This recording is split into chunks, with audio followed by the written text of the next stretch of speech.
தாய்மாமனில் மஞ்சமலை case கொடுத்தான் இல்லையா, அதை விசாரிக்கிறதுக்காக மீனாட்சியை போலீஸ் ஸ்டேஷனுக்கு வர சொல்லியிருக்காங்க. மாயாண்டி அங்கே அந்த இடத்துல வந்து, அம்மா அது சாதாரண குடும்ப தகராறு தான், யதார்த்தமாக பண்ணது, வேணும்னே அப்படி எதுவும் பண்ணலை அப்படின்னு சொல்கிறாங்க.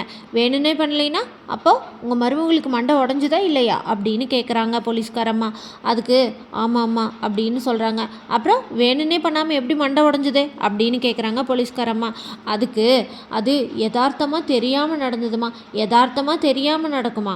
சரி, அதுக்கு தையல் போட்டிருக்கீங்களா அப்படின்னு கேட்குறாங்க.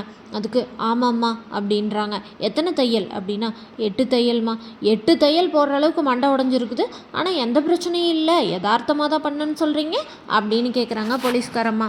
அதுக்கு இல்லைம்மா, நான் சொல்கிறது கொஞ்சம் கேளுங்களேன் அப்படின்னு சொல்கிறாங்க. என்னையா நீ சொல்ல போகிற அப்படின்னு சொல்லி கேட்குறாங்க மாயாண்டியை பார்த்து போலீஸ்காரம்மா. மீனாட்சி பயந்துக்கிட்டே அழுதுட்டு குரல் நடுக்கத்தில் பதில் சொல்லிட்டு இருக்காங்க போலீஸ்காரம்மா கிட்ட. ஆனால் இருந்தாலும் போலீஸ்காரம்மா நம்பவே இல்லை. ஏம்மா அடிச்சியா அப்படின்னு கேட்குறாங்க. இல்லைங்க மேடம் அப்படின்னு சொல்கிறாங்க. அப்புறம் எப்படிம்மா தையல் வந்தது அப்படின்னா, அது நான் தெரியாமல் ஜாமனத்தை வீசினேன்னா அப்போ அப்படி ஆயிடுச்சு. தெரியாமல் வீசினா 8 தையல் போடுற அளவுக்கு நெத்தியில் காயமாகுமா அப்படின்னு சொல்லி கேட்குறாங்க. அப்போது சொடலை உடனே வேகமாக போலீஸ்காரம்மாட்ட, ஏம்மா இவர் 10 வருஷம் ஜெயிலில் இருந்துட்டு வந்தாருமா, எங்கள் மாமனாரை குத்தி கொண்டுட்டாரு அப்படின்னு சொல்லி சொல்கிறாரு. ஓ, குடும்பத்துக்கே ஒரு க்ரைம் ஸ்டோரி இருக்கும் போலையே அப்படின்னு சொல்லி சொல்கிறாங்க. அக்யூஸ்டு தான் போல இவங்க அப்படின்னு சொல்கிறாங்க போலீஸ்காரம்மா. இதை கேட்டு அவங்க 2 பேர் ஷாக் ஆயிடுறாங்க. ஏம்மா அப்படியெல்லாம் இல்லைம்மா, நாங்கள் சொல்கிறத கொஞ்சம் கேட்குறீங்களா அப்படின்னு மாயாண்டி கேட்குறாரு. அதை கேட்ட உடனே, அக்யூஸ்டு என்னையா பேசிகிட்டு இருக்க, போய் ஓரமாக நின்னியா அப்படின்னு சொல்லிட்டு மாயாண்டியும் மீனாட்சியும் ஒரு ஓரமாக ஸ்டேஷனில் நிற்க வச்சிட்றாங்க. சரி, அந்த மண்டை உடஞ்சதில்ல அந்த பொண்ணு பேசுகிற நிலமையில் இருக்காங்களா அப்படின்னு கேட்குறாங்க. உடனே சொடலை பேசுகிற நிலமையில தாம்மா இருக்காங்க அப்படின்னு சொல்கிறாங்க. அப்போது அந்த பொண்ணை ஃபஸ்ட்டு கூட்டிகிட்டு வாங்க, அந்த பொண்ணுக்கிட்ட நேரடியாக விசாரிச்சுக்கலாம் அப்படின்னு சொல்கிறாங்க.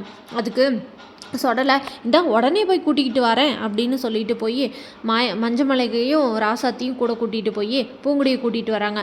அந்த நேரத்தில் மஞ்சமலை பூங்குடிக்கிட்ட, ஏத்தா பூங்குடி, நீ இப்போது போலீஸ் ஸ்டேஷனில் போய் அந்த அம்மா தான் பண்ணுச்சுன்னு நீ சொல்லணும். நீ சொல்கிற பதிலில் தான் நீ அவங்கள சொல்லிக்கினா தான் நீ என்னோட ரத்தம்னு நான் ஏற்றுக்குவேன். அப்போ தான் அவங்கள நம்ம பழிவாங்க முடியுமாத்தா அப்படின்னு சொல்கிறாரு மஞ்சமலை. இதை கேட்ட பூங்குடி போலீஸ் ஸ்டேஷனுக்கு போய் இவங்க என்னை கொடுமைப்படுத்தினாங்க அப்படின்னு சொல்லிடுறாங்க. மீனாட்சி உடனே ஷாக் ஆகிடுறாங்க. அழகர் அந்த இடத்துல வேகமாக வந்து, எங்கள் அம்மா அப்படியெல்லாம் பண்ணலை அப்படின்னு சொல்கிறாரு. இது யார் அப்படின்னு கேட்குறாங்க.